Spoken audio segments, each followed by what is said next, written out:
Okay, today YouTube family, I was having a bunch of problems with my fire sticks. So I watched a couple videos and I found the for sure way to get them to working. I think they be clogged up on the inside and need blowing out. So I'm quickly show you how to take it apart. Not in full detail because it's pretty obvious what to do.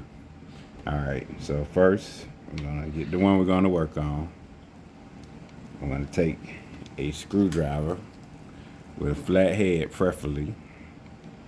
And I'm pop that off. It's not gonna be that easy. I already had it popped off. And we have two screws right here that I'm gonna take the screwdriver and quickly unscrew them. Let me move this out the way first.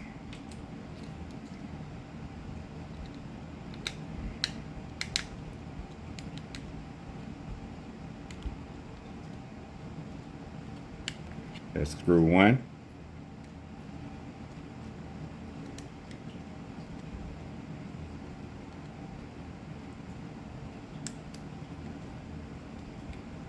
That's screw two. Now case is kind of hard to come off. I already pried this one loose, but it's gonna take a little effort. I used the screwdriver again to take it loose.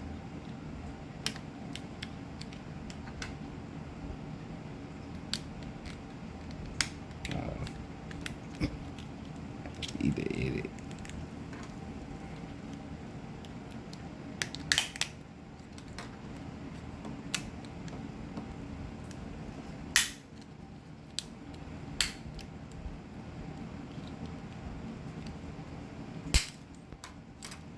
Alright, now this remote hasn't worked for weeks. And it actually got wet.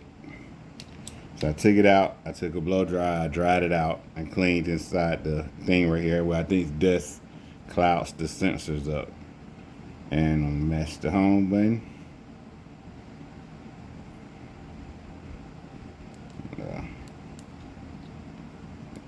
This is no edits. I'm not a TV fixer guy. I just know people waste money on getting remotes fixed. See the green light flash? Lets me know the remote is back up and working. Once you get it done and you try it, you can play around with the remote. Like I said, you can take this part out. See the light's now working. Blow all this out. Clean the inside. Make sure your connectors are in good. And you won't be wasting your money buying new fire sticks or remote. That's it. Nothing to it.